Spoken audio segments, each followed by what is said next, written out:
Assalamualaikum warahmatullahi wabarakatuh. Bismillah, alhamdulillah, salatu wassalamu ala rasulillah wa alihi wa sahbihi wa mawala wa la hawla wa la quwata illa billah, amma ba'd. Yang saya muliakan segenap takmir Masjid At-Taqwa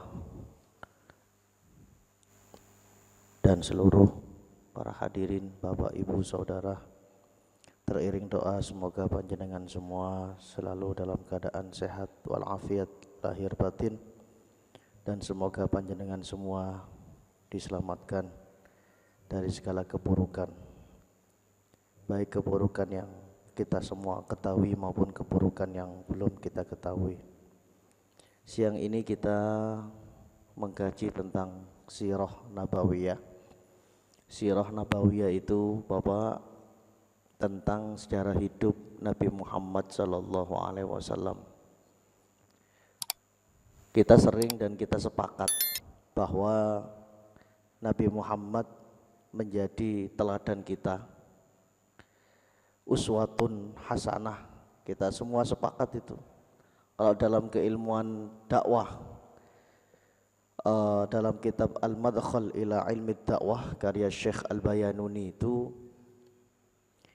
uswah, teladan itu ada dua. Ada teladan yang mutlak, yang bisa ditiru kapan saja. Siapa itu? Ya satu-satunya hanya Rasulullah.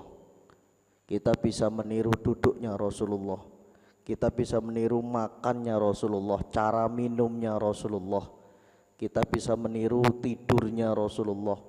Semua gerak-gerik Rasulullah itu adalah uswatun hasanah. Meskipun ada nanti khosois, ada hal-hal yang khusus yang tidak bisa ditiru, karena itu khusus untuk Rasulullah. Contoh, punya istri lebih dari 4, itu cuma Rasulullah, Pak, nggak boleh itu. Masuk kiai nggak boleh itu, Pak. Ada kiai itu istrinya 9, di absen satu-satu itu, masuk TV itu nggak boleh itu. Itu sudah melenceng dari ajaran syariat, nggak boleh. Masih kiai, masih ngaku wali. Itu khusus untuk Rasulullah. Termasuk yang khusus untuk Rasulullah puasa wisol. Apa puasa wisol itu? Nyambung. Sekarang puasa maghrib tidak buka, nyambung terus hari berikutnya. Gak buka, gak sahur. Puasa wisol itu khusus Rasulullah, kita dilarang, tidak boleh. Dan lebih banyak kehidupan Rasulullah itu lebih banyak yang bisa kita tiru. Jadi uswah, teladan mutlak itu adalah Rasulullah, kapanpun bisa kita tiru. Kemudian ada uswah atau teladan yang tidak mutlak. Siapa? Semuanya. Orang tua, guru, kiai, ustadz, siapapun, teman, itu bisa kita jadikan teladan, tapi tidak bisa secara mutlak. Kenapa? Mereka juga manusia, kadang lali, kadang lupa, kadang marah dan lain sebagainya. Jadi tidak kemudian bisa kita jadikan secara mutlak 24 jam. Kita semua sepakat sudah bahwasanya Rasulullah SAW itu teladan kita, yang kita jadikan role model kehidupan kita. Tapi kenapa kita tidak meniru Rasulullah? Kenapa kita selama ini kok belum atau kurang meneladani Rasulullah? Karena kita tidak ngerti, kita tidak kenal bagaimana Rasulullah tidur, posisinya bagaimana, kita nggak tahu. Bagaimana cara makannya Rasulullah, bagaimana Rasulullah kalau duduk, kita nggak ngerti. Bagaimana Rasulullah kalau marahnya Rasulullah itu bagaimana, kita belum tahu. Oleh kajian ini, kajian sirah nabawiyah, nanti kita khusus membahas tentang Nabi Muhammad SAW agar kita tahu, oh ternyata Nabi kita itu seperti ini. Oh ternyata Rasul kita, teladan kita itu seperti ini. Dan kita itu hanya dituntut oleh Allah meneladani akhlaknya Rasulullah, bukan fisiknya Rasulullah. Meskipun ngapunten Pak, Bu, sekarang ini operasi fisik, operasi plastik atau apapun itu ternyata mereka menginginkan kesempurnaan dalam bentuk fisik, ternyata bermuaranya itu pada fisik Rasulullah. Nanti akan kita kaji bagaimana fisik Rasulullah. Yang pertama, ada sebuah hadis riwayat Barra' bin Azib. Jadi ngapunten Pak, para ulama itu sudah meneliti sahabat-sahabat yang menceritakan tentang wajah Rasulullah itu adalah sahabat-sahabat junior. Sahabat-sahabat junior. Sahabat-sahabat yang usianya itu masih tidak dewasa lah. Bukan seperti Umar, Abu Bakar, Utsman yang senior-senior itu tidak. Kenapa? Karena wajah Rasulullah itu mempunyai haibah, kewibawaan yang luar biasa. Sama kayak kita ngadep ke kiai-kiai sepuh itu Pak. Ngadep kiai sepuh itu biasanya nunduk terus. Karena apa? Haibah wibawanya itu besar. Rasulullah itu wajahnya selain ganteng juga berwibawa. Selama ini yang kita kenal Nabi yang ganteng siapa? Nabi Yusuf. Padahal Nabi Yusuf itu separuhnya Nabi Muhammad kegantengannya. Ganteng Pak Nabi kita itu Pak. Jadi Nabi Yusuf kalau keindahan ya, keindahan itu dipresentasekan 100% Bu Pak. Ini dalam kitab Al-Insan Al-Kamil karya Syekh Sayyid Muhammad Alwi Al-Maliki, itu kiainya, ulamanya, ulama-ulama besar Indonesia. Makamnya di Ma'la, dekat sama Mbah Yai Maimun Zubair, makamnya di Ma'la. Termasuk gurunya Mbah Yai Maimun Zubair. Syekh Sayyid Muhammad Alwi Al-Maliki itu punya buku namanya Al-Insan Al-Kamil. Kalau diterjemahkan manusia sempurna. Beliau kemudian menganalogikan kalau misalnya keindahan ini 100%, maka Nabi Muhammad itu dapat 50%. Keindahan semua ini Pak, semua makhluk mulai Nabi Adam sampai hari kiamat, termasuk keindahan itu berupa pemandangan, termasuk karya, apapun itu keindahan kalau dipresentasikan 100%, 50% itu ternyata diberikan kepada Nabi Muhammad, 25% kepada Nabi Yusuf, sisanya 90% itu dibentum Mbak, dibagi seluruh makhluk, tidak hanya manusia, seluruh makhluk mulai Nabi Adam sampai hari kiamat. Makanya kalau jenengan ngerasa ganteng, jenengan itu cuma dikasih 0, sekian miliar persen.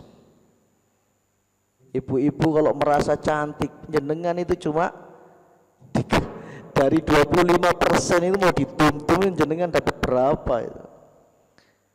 Itu seluruhnya. Jadi Nabi Muhammad itu diberikan 50%.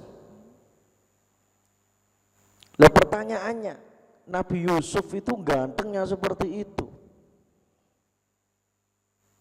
masih kalah dengan Nabi Muhammad.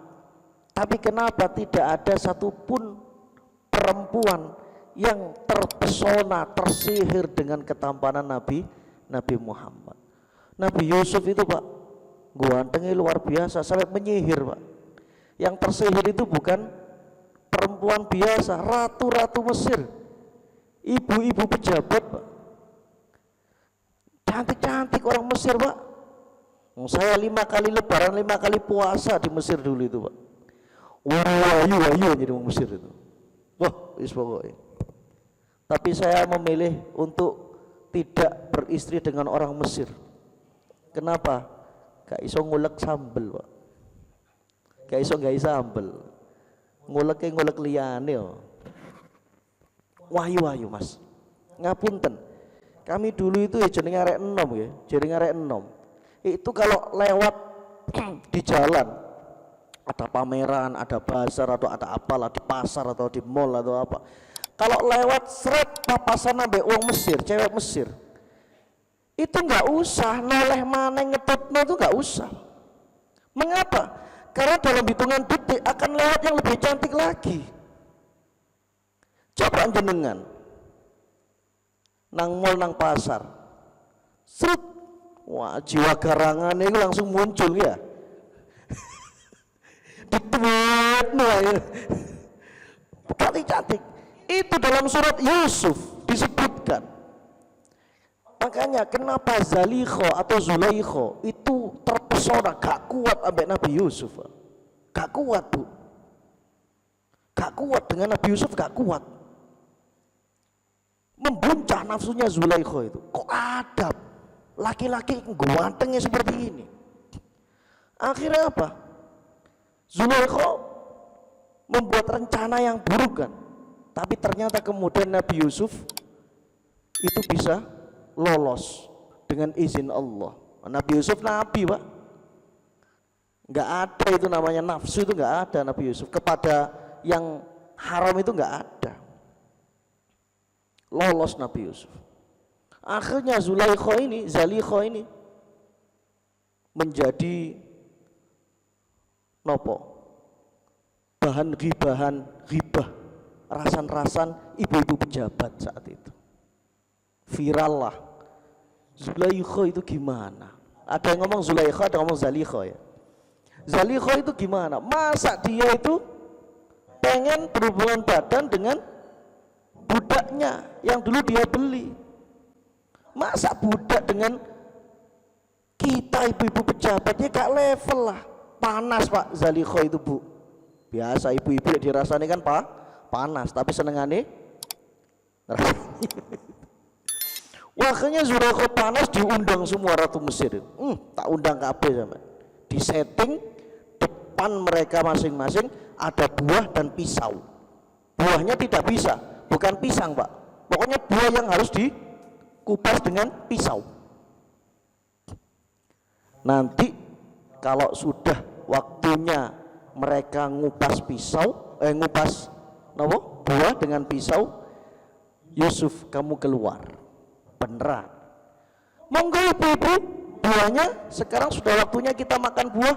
Monggo buahnya dikupas sendiri-sendiri. Langsung Yusuf keluar. Tik Nabi Yusuf metu, Pak. Gewantenge wong wanteng ini kok. Apa? Faqatta'na aydiyahunna wa qulna hasya lillah ma hadza basyara in hadza illa malakun karim. Kata ratu-ratu Mesir, ibu-ibu pejabat Mesir saat itu, mereka mengiris-ngiris koto'na itu ngiris-ngiris Pak. Kalau dalam bahasa Arab itu ada koto'a itu memutus, terus mari dadi turu. Lek mengiris-ngiris kan ngeten. Koto'na aydiyahunna, mereka mengiris-ngiris jemari mereka dan mengatakan ini bukan manusia, ini malaikat. Tersihir dengan ketampanan Nabi Yusuf. Akhirnya Zulaikho mengatakan, sampean baru sekali memandang Yusuf, lah aku mendina ini. Ini Nabi Yusuf, gantengnya luar biasa. Tapi ternyata ketampanan Nabi Yusuf itu masih separuhnya ketampanan Nabi Muhammad. Tapi tadi tidak ada satupun perempuan yang terpesona, tersihir dengan ketampanan Nabi Muhammad. Kenapa? Karena ketampanan Nabi Muhammad dibalut dengan kewibawaan Nabi Muhammad. Jadi nggak cuma ganteng Nabi Muhammad, tapi wibawanya itu besar. Sehingga orang itu lewat itu bukan lebih kepada menikmati wajah Nabi Muhammad, tapi lebih kepada segan dan sungkan kepada Nabi Muhammad. Ganteng wajahnya Nabi Muhammad itu, Pak.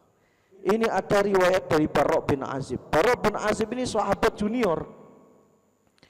Dia ketemu Rasulullah itu belum balik, Pak. Makanya dia itu lihat wajah Rasulullah, akhirnya bisa menggambarkan wajah Rasulullah. Sama kayak ada habaib, ada kiai, kemudian ada anak kecil. Ndeloki wajane tok itu biasa. Tapi kalau kita yang sudah tua-tua ini kakean dosa kadang sungkan ambek bahaya ambek habaib ini. Bara bin Azib itu mengatakan seperti ini, karena Nabi sallallahu alaihi wasallam ahsanan nasi wajhan. Kanjeng Nabi Muhammad itu orang yang paling ganteng, wa ahsanahum khuluqa, dan yang paling berakhlak. Nanti akan kita bahas akhlak Nabi. Kita masih bahas fisik Kanjeng Nabi.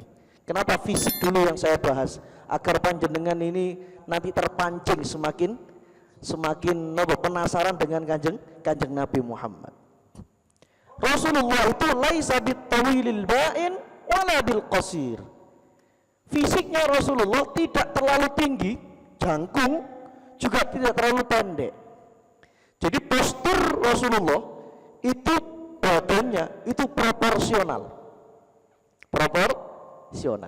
Jadi Rasulullah kalau jalan sama sahabat yang tinggi banget itu tidak terlihat terlalu pendek. Kalau Rasulullah berjalan dengan sahabat yang pendek tidak terlihat terlalu tinggi. Kemudian Bara bin Azib juga mengatakan Kanjeng Nabi itu marbu'an, ya proporsional.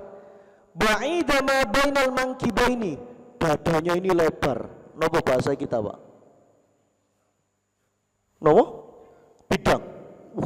Jadi gua katuananan.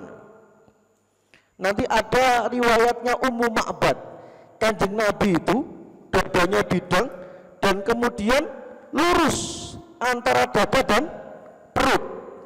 Sampai nggak usah nahan nafas, biasa mawon. Nggak usah nahan nafas, biasa mawon. Jadi posturnya Rasulullah itu dadanya bidang, Bu, dan kemudian antara dada dan perut itu lurus. Jadi benar-benar lurus itu. Bahasa sekarang atletis, six pack gitu. Kalau kita kan dada sut, majune yo.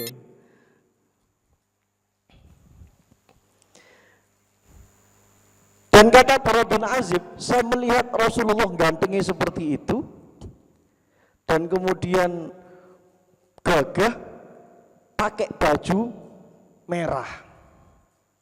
Apa kata Bara bin Azib? Lam ara syai'an qad ahsan minhu. Saya tidak pernah melihat seseorang yang lebih ganteng, lebih indah daripada Rasulullah sallallahu alaihi wasallam. Ali bin Abi Thalib juga menyatakan demikian, Pak. Lam ara qablahu wala ba'dahu mithlahu. Saya tidak pernah melihat manusia yang seperti Rasulullah sebelum dan sesudah Rasulullah. Itu gak ono. Jadi Rasulullah itu satu-satunya manusia yang tidak ada yang menyamainya, fisik maupun akhlaknya.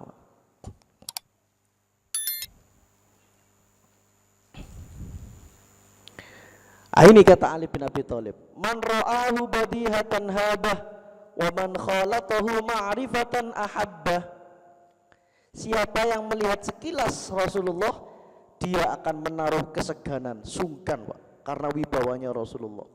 Dan siapa yang khalatahu, bergaul dengan Rasulullah, dia sering bersama Rasulullah, pasti ahabbah, dia mencintai Rasulullah. Karena akhlaknya, wenaan orangnya, beliau itu mengerti dan lain sebagainya.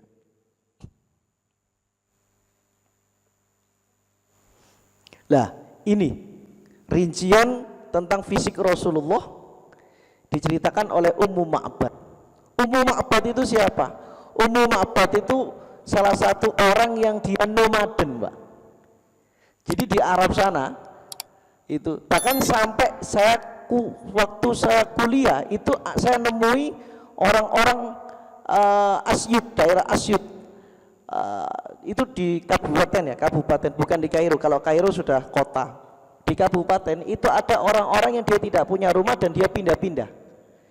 Bawa hewan-hewan ininya, hewan-hewan apa? Ternaknya, kambing itu dibawa. Terus kemudian di situ beberapa hari, terus tendanya dibongkar, pindah lagi kemana yang lebih subur. Itu sampai saya kuliah waktu itu ada di daerah Mesir di ini ya, kabupaten. Ummu Ma'bad itu seperti itu. Rasulullah ketika hijrah bersama Abu Bakar As-Siddiq lewat di sebuah itu tenda. Ini ada tenda, ternyata ada kambing-kambing. Ayo kita mampir, kita minta minum air susu kambingnya. Apa kata Ummu Ma'bad?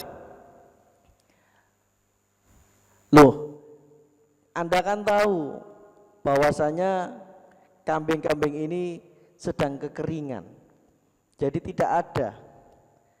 Kemudian Rasulullah mengatakan atadzanina li an ahlibaha, tapi boleh nggak panjenengan perkenankan saya untuk memeras sendiri susu kambingnya itu? Oh boleh, kalau emang nanti keluar ya silakan saja. Ternyata kambing yang kekeringan itu Pak disentuh sama Rasulullah, susunya itu keluar. Sampai kemudian Rasulullah meminta Abu Bakar As-Siddiq untuk minum. Abu Bakar, kamu minum. Kemudian ada Amir bin Fuhairah yang ngawal Rasulullah hijrah, suruh minum. Ada Abdullah bin Uraiqid, suruh minum. Dan kemudian diperintah dikasihkan ke Ummu Ma'bad. Dan kemudian sampai ada sisanya, ini untuk suamimu ya, Abu Ma'bad. Suaminya pergi Pak untuk sebuah inilah kerja yang lain. Nah, ini untuk suamimu. Kemudian Rasulullah meminum yang paling terakhir. Ummu Ma'bad bingung, kok bisa orang ini? Siapa orang ini? Padahal saya itu sudah berhari-hari ini tidak bisa memeras kambing itu. Selesai kemudian Rasulullah menuju ke Madinah Pak. Pulanglah suaminya Ummu Ma'bad ini, yaitu Abu Ma'bad. Kaget, kok ada susu, dari mana ini? Iya, tadi itu ada orang yang rajulun mubarakun, itu bahasanya. Tadi itu ada orang yang dia itu barokai, tiba-tiba datang dan kemudian kambing-kambing kita itu tidak ada yang bisa mengeluarkan susu. Sudah saya cek Mas mulai pagi tadi, ini kok tiba-tiba ada orang yang dia itu barokai, dia pegang kambing kita, keluar air susu banyak, semuanya bisa minum, bahkan ini sisa untuk sampean. Kata Abu Ma'bad, coba ceritakan ciri-ciri fisiknya orang itu bagaimana. Abu Ma'bad ini Pak, kenapa? Penasaran. Lam ta'ib fadlah, orang itu ra'aitu rajulan zahiral wada'ah, saya melihat orang itu tadi itu zahiral wada'ah, wajahnya itu bersinar, wada'ah. Maka nanti akan saya perkuat dengan keterangan para sahabat yang lain Pak tentang bersinarnya wajah Rasulullah. Hasan al-khalqi, fisiknya itu bagus. Malihal wajh, ganteng. Lam ta'ibuhu fajlah, perutnya tidak buncit. Nah tadi yang saya katakan itu Pak, perutnya tidak buncit. Qasimun wasimun. Wah, kalau dalam bahasa Arab qasimun wasimun itu sebuah istilah menunjukkan pokok wis ganteng tol.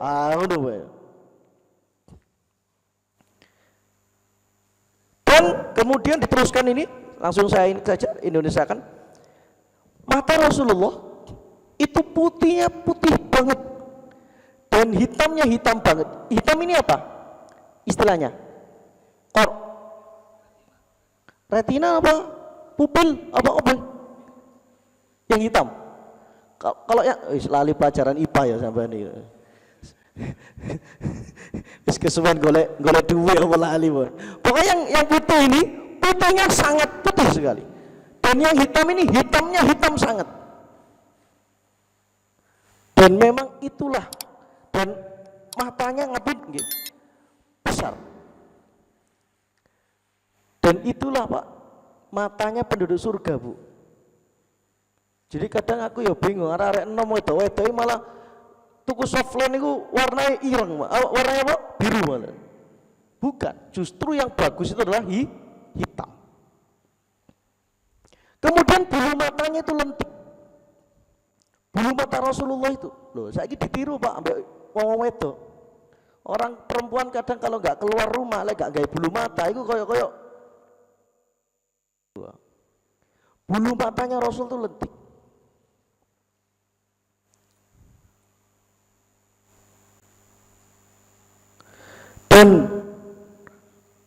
dan berbicaranya itu hulul mantik, ngomongnya itu enak, jelas sekali, bahasanya itu jelas sekali. Coro kalau kita itu fasih Pak, fasih, ngomongnya enak. Wis pokoknya katanya Ummu Ma'bad, pokoknya orang itu luar biasa. Saya nggak pernah ngelihat orang sehebat, seindah orang itu.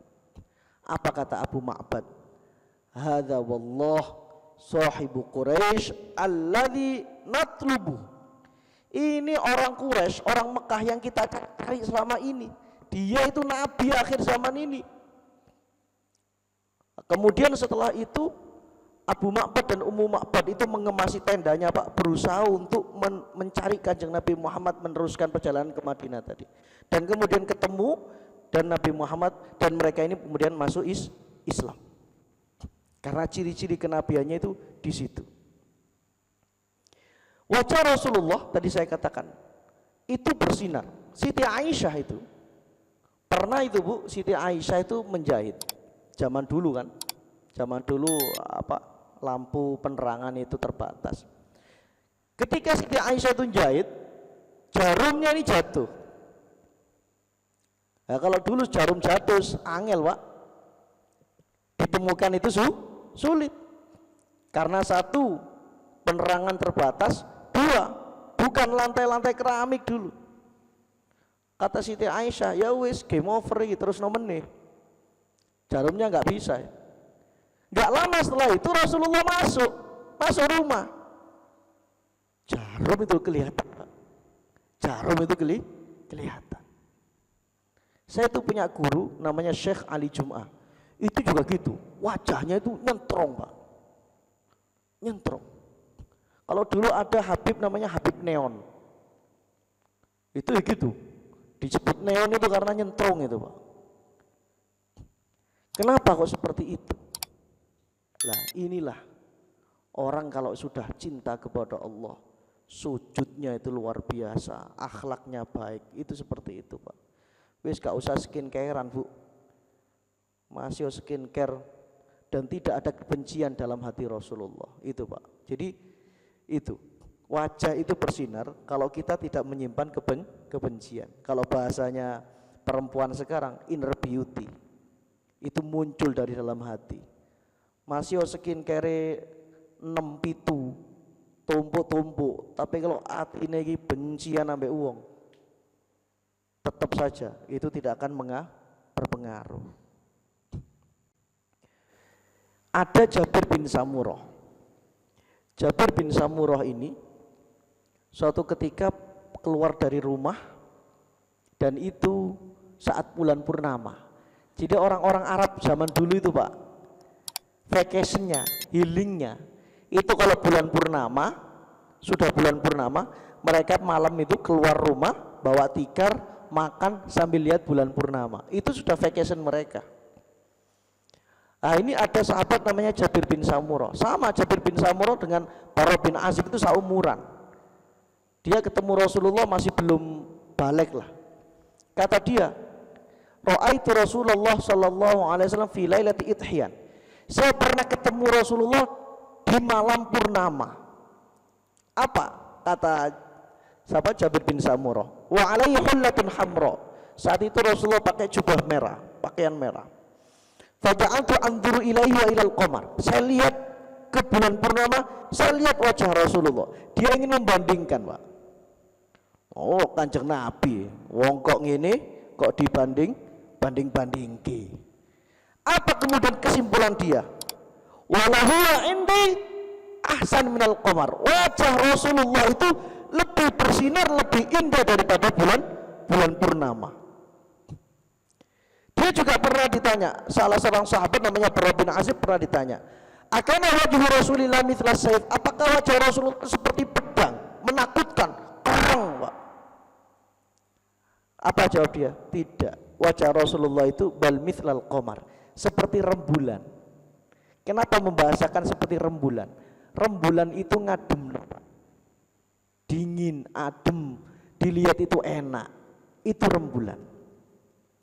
Jadi memang wajah Rasulullah Sallallahu Alaihi Wasallam Itu luar biasa. Kalau dalam sholawat di Baiyah, alifiyul anfi, Rasulullah itu hidungnya kalau dilihat dari samping itu berbentuk alif, mancungnya lurus alif gini, Pak. Iki kan nun iki, Pak. Lah iki nun, iki gak iso iki nun iki wis teket lahir ngono iki. Rasulullah itu alif. Dan memang itu ada penelitian di Amerika, bentuk hidung yang bagus seperti itu. Orang Arab kadang hidungnya saking mancungnya Pak, sampai ngeten, menjulang ke depan mancungnya kan lagi. Kalau jenengan umroh haji biasanya lo orang Arab itu hidungnya macam-macam. Ada hidungnya yang ngapunten, hidungnya yang agak maju gini. Apa caranya? Betet apa bahasa kita? Bahasa kita betetnya. Hidung Rasulullah nggak seperti itu. Hidung Rasulullah lurus Pak. Oh dilihat dari samping lurus. Oh, coba. Jangan lihat artis-artis atau selebgram yang dia kemudian operasi plastik itu, hidungnya seperti itu. Mimiul fami, mulutnya Rasulullah itu seperti bentuk mimnya, nama bunderannya huruf mim itu Pak. Ada namanya sulam bibir segala. Nuniul hajib, ini salawat tiba ini, di salawat tiba itu ada. Nuniul hajib, alis Rasulullah itu seperti bentuk nun. Ada yang mengatakan nyambung, ada yang mengatakan tidak. Bagus. Maka sekarang kemudian ada sulam alis. Rasulullah juga pipinya itu enggak kayak gini, iki tembem iki Pak, kayak turu ambek mangan iki. Bagus bentuk wajahnya, pas kan. Makanya ketika panjenengan lihat-lihat orang-orang yang operasi plastik, kalau kemudian dikembalikan kepada hadis-hadis riwayat-riwayat keterangan tentang wajah Rasulullah, oh ternyata mereka menginginkan kesempurnaan dalam wajah mereka. Sedangkan kesempurnaan wajah fisik itu ternyata hanya Allah berikan kepada Rasulullah Muhammad sallallahu alaihi wasallam. Dan kita tidak diperintahkan oleh Allah untuk meniru fisik Rasulullah. Malah haram Pak, kita misalnya aku pengen kayak Kanjeng Nabi irungku, haram malah. Kenapa? Karena itu mengganti apa? La tabdila li khalqillah, tidak boleh diganti. Sudah ciptaan Allah Subhanahu wa taala seperti ini, kecuali kalau sakit baru. Misalnya hidung ini harus diperbesar, kenapa? Karena kalau nggak diperbesar gak esok nafas deh Pak. Nah itu beda lagi Pak. Nah itu beda lagi karena ada udzur lah seperti itu. Nah ini bentuk fisik Rasulullah. Kita masih belum ke akhlaknya Rasulullah Shallallahu Alaihi Wasallam. Bahkan ada kitab khusus Pak. Kitab khusus itu tentang gerak-geriknya Rasulullah. Bagaimana Rasulullah kalau duduk, bagaimana Rasulullah kalau makan, kalau tidur, kalau berjalan, itu bagaimana, apa buah kesukaan Rasulullah, itu ada semua Pak. Jadi kenapa Rasulullah itu sehat? Oh, luar biasa. Umur 53 tahun Rasulullah naik ke Gua Thur. Gua Thur itu salah satu gua yang ada di bukit namanya Jabal Thur. Itu untuk masuk ke Gua Thur itu harus tiarap. Jenengan nanti habis ini lihat saja ke YouTube Gua Thur. Untuk naik ke sana Pak, itu membutuhkan waktu kurang lebih 1 sampai 2 jam. Wis kita ambil saja tengah-tengah 1,5 jam. Naik ke gunung namanya Gunung Thur itu Pak. Umur 53. Naik gunung. Jenengan rata-rata ini 30-40 aja kadang naik ke lantai 2 wis ngos-ngosan Pak. Kuatnya fisik Rasulullah. Turun dari Gua Thur itu bisa 15 menit. Gelundung tapi sampean. Itu kalau misalnya jenengan muga-muga tak tungakno iki sing belum umroh, sing belum haji. Wis nanti bisa nanti ke Gua Thur. Oh koyok ngene Kanjeng Nabi. Masya Allah, luar biasa, saking kuat hebatnya Pak. Pun tak. Kalau kita kehidupan kita itu niru Kanjeng Nabi, seperti makannya itu niru Kanjeng Nabi, maksudnya porsinya itu insya Allah jauh dari penyakit-penyakit itu. Ini baru kita membahas fisik Rasulullah, kita belum bahas akhlak Rasulullah Sallallahu Alaihi Wasallam. Apalagi kalau kita bahas akhlak Rasulullah, wah wis jatuh cinta kita kepada Rasulullah ini Pak. Dan ini harus kita tanamkan. Kalau bukan Rasulullah siapa yang kita tiru Pak? Apa yang kita tiru? Artis-artis yang belum tentu juga kehidupannya baik. Apa yang kita tiru yang muncul-muncul di TV itu, kita juga belum tentu apakah dia baik atau buruk.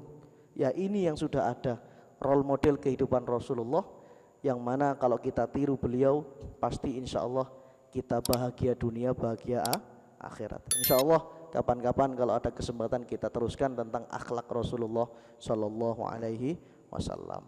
Monggo kalau ada pertanyaan ataupun bebas kalau membahas nggak tanya tentang fisik Rasulullah juga boleh. Monggo.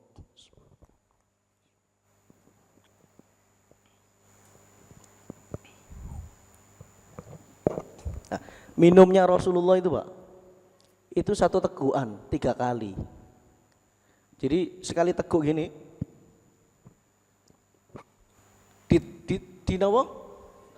ditelan dulu, selesai baru teguk lagi, dan itu 3 kali, berhenti, baru nanti kemudian lagi. Makanya bagus semua, ginjalnya Rasulullah itu bagus semua. Dewe kan enggak, kelek, sampai ngadeg bisa. Yang diombe gak banyu putih bisa. Ya, minuman-minuman berwarna dan sebagainya itu. Makanya Masya Allah kalau sudah niru kehidupan Rasulullah itu enak ya. Monggo kalau memang ada pertanyaan. Assalamualaikum Pak Ustadz. Monggo. Terkait tadi yang disebutkan itu kalau ada beberapa sahabat yang mengutarakan kalau bergaul dengan Rasulullah itu otomatis akan mencintai dan mengagumi beliau. Ya. Tapi kenapa masih ada aja yang haters lah kalau zaman sekarang ya. Masih ada yang membenci dan ingin ya seperti itulah. Ya, terima kasih Pak. Ya. Abu Jahal itu memusuhi Rasulullah. Kenapa? Karena dia tidak pernah melihat Rasulullah. Abu Jahal itu Pak, kalau sudah ketemu Rasulullah ditutup gini Pak. Ditutup gini. Matanya ditutup gini kalau ketemu Rasulullah. Kenapa? Kalau dia buka itu, dia akan jatuh cinta kepada Rasulullah. Para ulama yang mengatakan seperti itu. Itu satu. Dan yang kedua, Abu Jahal kenapa memusuhi Rasulullah? Hatersnya Rasulullah itu Abu Jahal. Kenapa? Karena Abu Jahal menganggap Rasulullah ini yatimnya Abu Thalib. Masih meremehkan Rasulullah. Ngopo Muhammad itu binara yatim kok. Kecili aku ro. Iku yatim kemudian diasuh sampai mbahe. Kemudian sama pamannya Abu Thalib. Abu Thalib koncoku katanya Abu Jahal. Dia dulu juga mengembala kambing. Kok iso dadi nabi ku ya apa? Lah itu. Abu Jahal itu seperti itu. Makanya seumur hidupnya dia kemudian tidak beriman kepada Rasulullah. Ada lagi Abu Lahab. Abu Lahab itu besannya Rasulullah.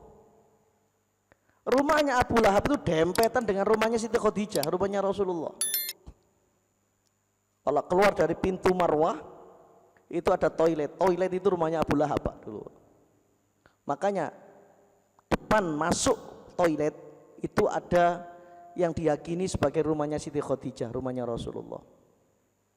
Jadi ditandai dengan mutaif sana ya, yang ngomong mutaif sana yang mengatakan itu keramik kecil kotak-kotak, itu rumahnya Siti Khadijah. Abu Lahab itu besannya Rasulullah. Abu Lahab itu melamar 2 putrinya Rasulullah untuk 2 putranya Abu Lahab.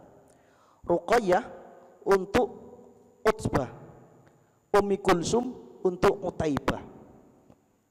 Demennya ke Rasulullah luar biasa Pak Abu Lahab, senang ke Rasulullah. Tapi ketika Rasulullah menjadi nabi, berdakwah, baru Abu Lahab benci.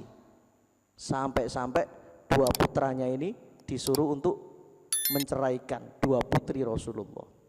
Ceraikan istrimu itu.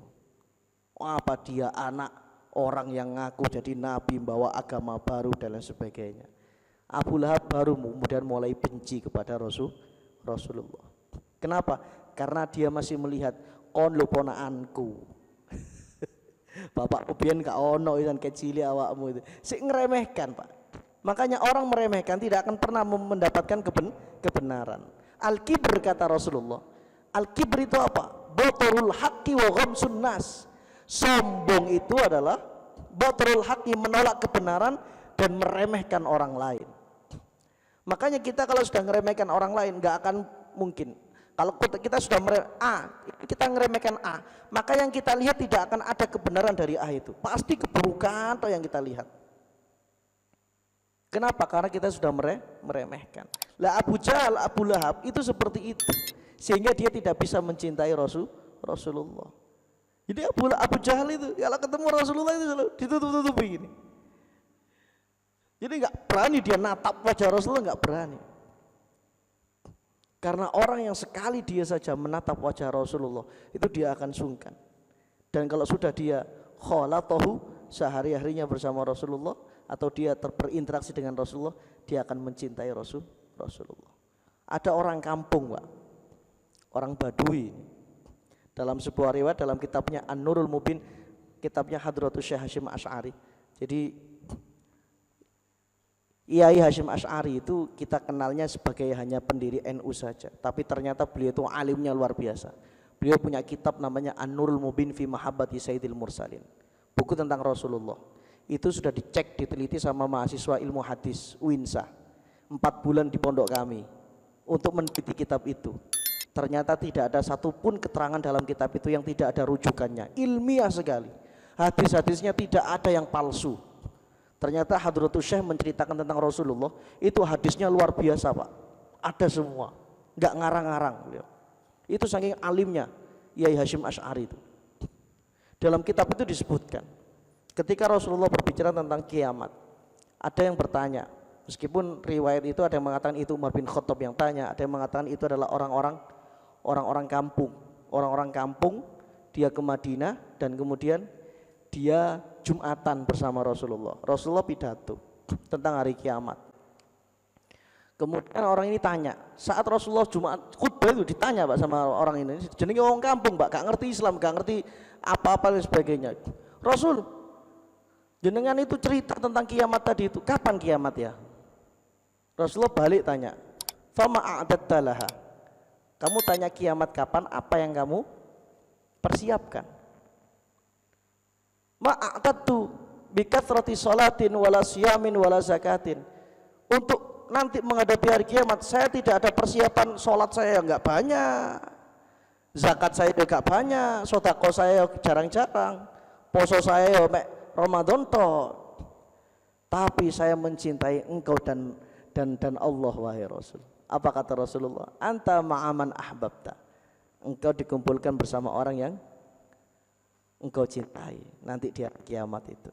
Jadi salah seorang orang kampung, Pak, orang Badui yang kemudian datang ke Madinah, ya dia tidak lama dengan Rasulullah dan kemudian mengungkapkan untuk nanti menghadapi hari kiamat, aku mempersiapkan cinta kepada engkau dan kepada Allah, wahai Rasulullah. Senang ke Rasulullah. Ya seperti itulah. Seperti itulah. Pewaris para nabi itu seperti itu. Kita ketemu pertama saja kita sudah senang, sudah nyaman, sudah enak dan lain sebagainya. Ini sekarang, Pak, pimpinan Al-Azhar, Grand Syekhul Azhar, Syekh Ahmad At-Thayyib itu sekarang di Jakarta sekarang. Beliau keliling ke mana? Asia Tenggara. Sekarang di Jakarta. Itu banyak sekali orang-orang yang bukan alumni Al-Azhar, orang-orang yang orang awam dan lain sebagainya. Lihat beliau itu langsung jatuh cinta. Petugas bandara itu kadang kalau Habib dari Yaman, Habib Umar datang itu langsung kemudian kok merasa senang, cinta dan lain sebagainya. Seperti itulah pewaris para nabi. Dan pewaris para nabi itu, para ulama itu, pewaris ajaran Rasulullah, dia selalu mengajarkan kecintaan kepada umat manusia, mengajarkan kerukunan, menghormati dan lain sebagainya. Bukan justru malah mengajarkan untuk membenci orang lain. Ngoten maksud. Sampun. Semoga kita ini di dunia harus punya bukti. Kalau besok kita di akhirat, kita ngandalkan apa, Pak? Sholat kita ya kadang ya mulai takbir sampai salam ya kadang nggak khusyuk belas ya. Moro-moro wis salam rek, ya kan? Sering seperti itu. Poso Ramadan ya kadang ya dibumbui sampai ngerasani, sampai delok IG-ne bojone wong dan sebagainya, Pak.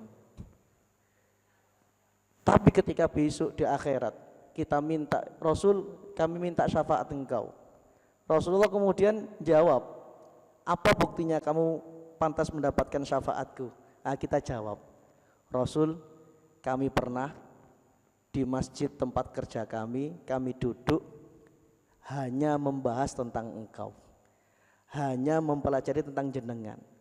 Kami tidak membahas masalah bisnis, masalah apapun, tapi pernah di masjid tempat kami kerja hanya membahas tentang engkau. Semoga pertemuan ini bisa menjadi bukti kita pantas mendapatkan syafaat Kanjeng Nabi Muhammad SAW. Karena duduk 30-40 menit hanya membahas Rasulullah itu jarang-jarang, Pak.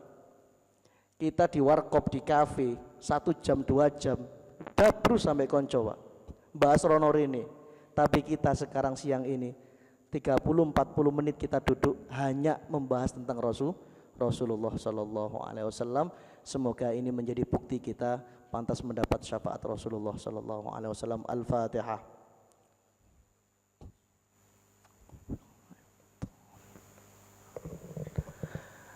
Tanya Ibu, monggo.